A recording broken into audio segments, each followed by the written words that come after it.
Halo teman-teman semuanya, jadi saya di sini akan menjelaskan materi tentang pengembangan pusat-pusat keunggulan ekonomi untuk kesejahteraan masyarakat. Nah, di sini ada beberapa bagian, yaitu yang pertama, pusat-pusat keunggulan ekonomi. Pengelolaan dari pusat keunggulan ekonomi yang ada di Indonesia bisa dikelola sendiri dan ada yang dikelola oleh perusahaan asing atau investor asing. Nah, beberapa berikut contoh pusat keunggulan ekonomi yang ada di Indonesia. Yang A, PT Freeport Indonesia adalah sebuah perusahaan afiliasi dari Freeport McMoran Copper and Gold Inc. PT Freeport Indonesia menambang, memproses, dan melakukan eksplorasi terhadap biji yang mengandung tembaga, emas, dan perak. Nah, adapun kontribusi dan peranan dari PT Freeport Indonesia bagi negara adalah menyediakan lapangan pekerjaan, menanam investasi, dan Freeport juga telah memberi barang dan jasa domestik sejak tahun 1992. Nah, yang B ada perusahaan tambang minyak negara. Jauh sebelum PD2 dan Perang Kemerdekaan, perusahaan-perusahaan minyak asing telah membangun kilang minyak di beberapa tempat di Indonesia seperti Wonokromo, Pangkalan Berandan, Cepu, Balikpapan, Pelaju, dan Sungai Gaerong. Nah, di sini ada beberapa bagian contoh kilang minyak di Indonesia seperti Kilang Pangkalan Berandan, Kilang Dumai atau Sekpakning di Riau, Kilang Cilacap, dan sebagainya. Yang C ada Batik Indonesia.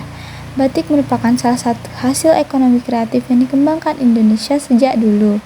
Yang terkenal di Indonesia berasal dari Surakarta, Yogyakarta, dan Pekalongan.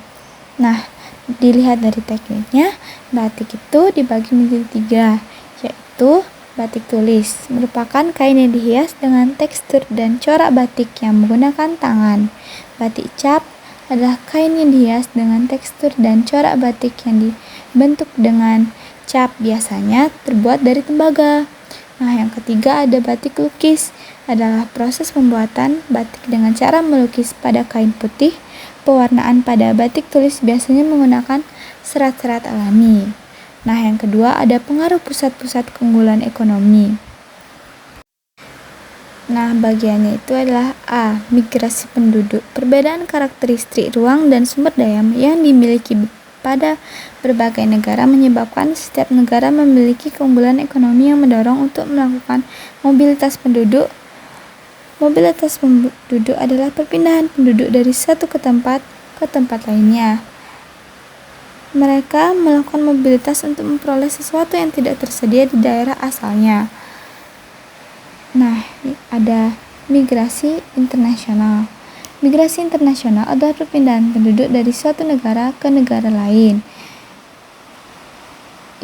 Emigrasi yaitu keluarnya penduduk dari suatu negara ke negara lain. Remigrasi yaitu kembalinya para imigran ke negara asalnya. Evakuasi yaitu perpindahan penduduk dalam rangka mengungsi untuk menghindari bahaya yang mengancam. Migrasi internal, perpindahan penduduk dari suatu daerah ke daerah lain, yaitu ada transmigrasi, urbanisasi, retroaction, forensen. Nah, yang B ada transportasi.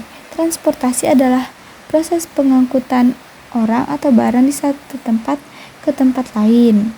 Yang C ada lembaga sosial ekonomi. Lembaga sosial ekonomi adalah keseluruhan dari sistem norma yang terbentuk berdasarkan tujuan dan fungsi tertentu dalam masyarakat, atau lembaga sosial merupakan himpunan norma segala tingkatan yang berkisar pada suatu kebutuhan pokok di dalam kehidupan masyarakat. Dalam masyarakat Indonesia yang heterogen, terdapat berbagai jenis lembaga sosial yang satu sama lainnya saling berhubungan dan saling melengkapi dalam memenuhi kebutuhan masyarakatnya. Nah, yang D ada pendidikan. Lembaga pendidikan pada hakikatnya merupakan salah satu wadah sosialisasi nilai-nilai yang ideal di masyarakat. Peranata ini sangat berperan dalam mengantarkan seseorang kepada suatu kebudayaan. Nah, yang E ada pekerjaan. Pekerjaan ke mata pencaharian adalah pekerjaan yang menjadi pokok penghidupan. Mata pencaharian diartikan pula segala bentuk aktivitas manusia dalam memperdayakan potensi sumber daya alam.